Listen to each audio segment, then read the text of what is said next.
बिहार विधानसभा चुनाव से पहले एनडीए में बड़ी टूट होने वाली है और अब ये लगभग तय हो गया है कि चुनाव से पहले ही एनडीए बिखर जाएगा। और इसकी शुरुआत एनडीए में सहयोगी दलों ने अभी से कर दी है और अपनी मांगे बीजेपी के सामने रखना शुरू कर दिया और ये साफ कर दिया है कि अगर उनकी मांग नहीं मानी गई तो वो गठबंधन से अलग हो जाएंगे। और इसकी झलक देखने को भी मिल गई है क्योंकि एनडीए में एक सहयोगी दल ने अलग चुनाव लड़ने का ऐलान कर दिया है। तो किस सहयोगी ने बढ़ाई बीजेपी की चिंता, क्यों सहयोगी बढ़ा रहे बीजेपी से दूरी और क्या बीजेपी का ज्यादा उत्साहित होना पड़ जाएगा उसे भारी, इन्हीं सभी सवालों पर हम जवाब जानने की कोशिश करेंगे इस स्पेशल रिपोर्ट में। नमस्कार, मैं हूं अंशिता। अभी हाल ही में हरियाणा और महाराष्ट्र के विधानसभा चुनाव के नतीजे आए और इन चुनावों के जो नतीजों ने बीजेपी का उत्साह कुछ ज्यादा ही बढ़ा दिया, क्योंकि जो बीजेपी लोकसभा चुनाव के नतीजों के बाद सहयोगियों को तवज्जो दे रही थी, सहयोगियों के दबाव में नजर आ रही थी, उनको साथ रखने के लिए, अपने साथ जोड़े रखने के लिए उनकी सारी मांगें, उनकी सारी शर्तें मान रही थी। हर कुछ दिन में नीतीश नायडू लंबी चौड़ी लिस्ट के साथ केंद्र पहुंच जाते थे, यानी मोदी से मुलाकात करने पहुंच जाते थे, आलाकमान से मिलने पहुंच जाते थे और उनकी वो सारी मांगें पूरी कर दी जाती थी। लेकिन इन दोनों राज्यों यानी कि महाराष्ट्र और हरियाणा चुनाव के जो नतीजे आए, इसके बाद बीजेपी एक बार फिर सहयोगियों पर हावी हो रही है। बीजेपी का उत्साह एक बार फिर बढ़ गया है, मनोबल एक बार फिर बढ़ गया और अब बीजेपी ने अपनी मनमानी करना एक बार फिर शुरू कर दिया है। ताजा उदाहरण तो महाराष्ट्र ही है, जहां बीजेपी ने सीएम पद से लेकर मंत्रिमंडल तक हर जगह सिर्फ अपनी ही मर्जी चलाई। चुनाव एकनाथ शिंदे के चेहरे पर लड़ा और सीएम बना दिया देवेंद्र फडणवीस को। इसके बाद जब मंत्रालयों में जगह देने की बारी आई तो मंत्रिमंडल में इनके नेताओं को भी जगह नहीं दी गई। इसके बाद जब विभागों के बंटवारे की बात आई तो शिंदे और अजीत को उनके मनपसंद विभाग भी नहीं दिए गए, खासकर शिंदे को तो पूरी तरह दरकिनार कर दिया गया। लेकिन जो महाराष्ट्र में बीजेपी ने सहयोगियों के साथ किया, उससे सहयोगी अब सचेत जरूर हो गए हैं। इसीलिए जानकारों का दावा है कि अब बीजेपी का अपने सहयोगियों से ये रवैया उसके लिए भारी पड़ सकता है और इसकी शुरुआत भी हो चुकी है। आप जानते हैं नीतीश कुमार तो पहले ही अपनी नाराजगी जाहिर कर रहे हैं, वो लगातार कार्यक्रमों से दूरी बना रहे हैं और अभी हाल ही में जब एनडीए की बैठक बुलाई गई थी तो भी उससे उन्होंने दूरी बना ली थी। और अब इसके अलावा एक और सहयोगी हैं जिन्होंने बीजेपी से दूरी बना ली है। तो हाँ, यहाँ बात हो रही है जीतन राम मांझी की। उन्होंने एनडीए से अलग होकर चुनाव लड़ने का ऐलान कर दिया है।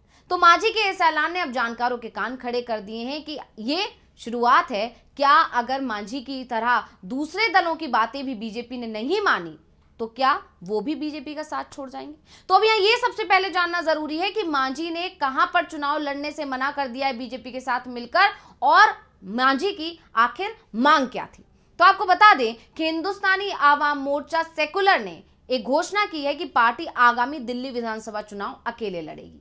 अगर वो चुनाव के लिए उम्मीदवारों की घोषणा करते हैं तो ये दिल्ली में हमका पहला चुनाव होगा।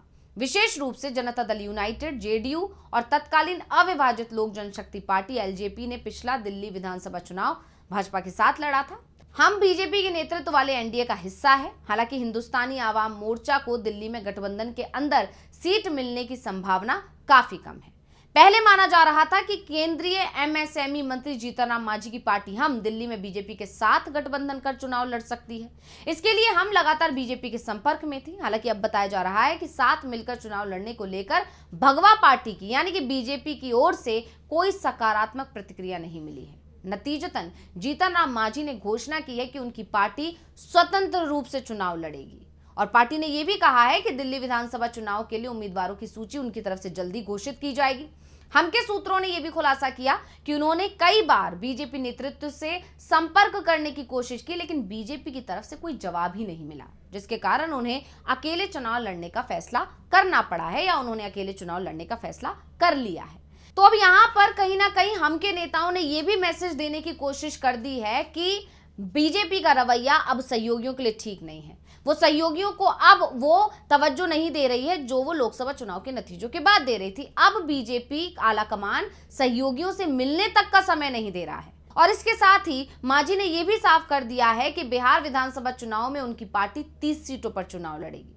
उन्होंने ये भी कह दिया कि झारखंड जैसा सीट बंटवारा बिहार में नहीं चलेगा। मांझी के बयान के बाद से बिहार एनडीए में हलचल मची हुई है। क्यों कहा जा रहा है कि एनडीए में इस बार मांझी की पार्टी हमको 5 से ज्यादा सीटें नहीं दी जाएंगी? क्योंकि 2020 में एनडीए के साथ चिराग पासवान ने चुनाव नहीं लड़ा था, तब मांझी को 8 सीटें दी गई थी। इस बार चिराग के आने से सभी दलों का कोटा छोटा हो सकता है। अब मांझी ने जिस तरह से तेवर दिखाए हैं दिल्ली में और 30 सीटों पर दावेदारी कर दी है बिहार के लिए और दिल्ली में अकेले चुनाव लड़ने का ऐलान कर दिया है, उससे एनडीए में टूट अब लगभग तय मानी जा रही है। क्योंकि दिल्ली में जब मांझी की बात नहीं सुनी गई है तो ये जाहिर तौर पर माना जा रहा है कि अगर बिहार में भी मांझी की मांग नहीं मानी गई, 30 सीटों पर उन्हें चुनाव लड़ने के लिए नहीं दिया गया, तो हो सकता है कि वो दिल्ली की तरह बिहार में भी अकेले चुनाव लड़ने का ऐलान कर दें। और इसीलिए कहा जा रहा है कि एनडीए में खलबली मची हुई है। नीतीश कुमार पहले ही उखड़े उखड़े चल रहे हैं, चिराग पासवान के तेवर भी कुछ बदले बदले नजर आ रहे हैं और इन सब के बीच में जीतन राम मांझी का दिल्ली में अकेले चुनाव लड़ने का ऐलान करना ये बताता है कि बिहार में जब विधानसभा चुनाव होंगे और अगर जीतन राम मांझी की मांगों को दरकिनार कर दिया बीजेपी ने, तो फिर वो वहां पर भी कोई बड़ा फैसला ले सकती है। और ये जो नाराजगी है जीतन राम मांझी की, ये अभी से नहीं है, इसकी जो शुरुआत है वो लोकसभा चुनाव से ही हो गई थी। इसे ऐसे समझिए कि सबसे पहले उन्होंने जितनी सीटें लोकसभा चुनाव में बीजेपी से मांगी थी, उतनी सीट्स लोकसभा चुनाव में बीजेपी की तरफ से जीतन राम मांझी को नहीं दी गई। तब उन्होंने जैसे तैसे मन को संभाल लिया और वो एनडीए के साथ बने रहे। इसके बाद बारी आती है मंत्रालय की। तो जब मंत्रालयों की बात आई तो जीतन राम मांझी को एमएसएमई मंत्रालय दे दिया गया। उससे भी वो संतुष्ट नहीं थे, क्योंकि उन्होंने मंत्रालय मिलने के बाद कुछ लोगों से बात करते हुए ये कहा था कि ये कौन सा हल्का फुल्का मंत्रालय मुझे पकड़ा दिया गया है। तो वहां पर भी उनकी नाराजगी दिखाई दी। इसके बाद जब झारखंड विधानसभा चुनाव का समय आया तो मांझी ने 5 सीटों पर चुनाव लड़ने की बात की थी। उन्होंने बीजेपी आलाकमान से 5 सीटें मांगी थी, लेकिन बीजेपी आलाकमान ने उन्हें एक भी सीट नहीं दी। और उसके बाद से जीतन राम मांझी का गुस्सा लगातार बढ़ता चला जा रहा है और इसीलिए जब दिल्ली में उन्होंने चुनाव साथ लड़ने की बात की और बीजेपी आलाकमान की तरफ से उन्हें जवाब तो छोड़िए, मिलने का समय तक नहीं दिया गया, तो उन्होंने ये फैसला ले लिया कि वो दिल्ली में अब अकेले ही चुनाव लड़ेंगे। और अब इसी ऐलान के बाद से इसके तार अब बिहार से जोड़कर देखे जा रहे हैं, क्योंकि बिहार में उन्होंने ये भी दावा कर दिया कि वो 30 सीटों पर चुनाव लड़ना चाहते हैं। लेकिन ये साफ है कि बीजेपी उन्हें 5 से 6 सीट से ज्यादा सीट्स नहीं देगी और इसको लेकर अभी से जीतन राम मांझी भी समझ रहे हैं, क्योंकि इस बार के चुनाव में चिराग पासवान की भी एंट्री हो चुकी है। अब जीतन राम मांझी जानते हैं कि बीजेपी उनकी मांग नहीं मानेगी, इसीलिए उन्होंने अभी से इतनी ज्यादा सीट्स बोली हैं कि बीजेपी कम बहुत ज्यादा ना कर पाए। और अगर बीजेपी उनकी बात नहीं मानती है तो फिर वो कोई बड़ा ऐलान कर सकते हैं। और ये बात किसी से छिपी नहीं है कि नीतीश कुमार से भी ज्यादा बड़े पलटू राम जीतन राम मांझी हैं। अब इसे ऐसे समझिए कि नीतीश कुमार की वजह से ही जीतन राम मांझी पहले मुख्यमंत्री बने थे, लेकिन जब उन्हें मौका मिला तो उन्होंने नीतीश कुमार पर हमला बोलने में देरी नहीं लगाई। इसके बाद जब चुनाव लड़े गए 2020 में साथ मिलकर, एनडीए में इन सब ने एक साथ मिलकर चुनाव लड़ा था, तब नीतीश कुमार ने अपने ही कोटे की सीट से जीतन राम मांझी को सीट्स दी थी। तब भी उन्होंने नीतीश कुमार को अलग थलग कर दिया। 2022 में वो जब महागठबंधन में शामिल हुए नीतीश कुमार के साथ, तो साथ तो गए, लेकिन कुछ दिनों बाद नीतीश से पहले उन्होंने एक बार फिर बीजेपी का हाथ थाम लिया। यानी वो भी समय समय पर पाला बदलते रहे और इसीलिए ये माना जा रहा है कि नीतीश कुमार के बाद बिहार में जीतन राम मांझी दूसरे शख्स ऐसे हैं जो अपने फायदे के लिए किसी भी तरफ जा सकते हैं। और इसीलिए कहा जा रहा है कि बिहार एनडीए में बड़ी टूट हो सकती है अगर बीजेपी सभी सहयोगियों को साथ लेकर नहीं चलती है। तो रिपोर्ट आपको कैसी लगी हमें कमेंट करके अपनी राय जरूर दीजिएगा। इसी के साथ मुझे दीजिए इजाजत। देखते रहिए डीवी लाइव। नमस्कार।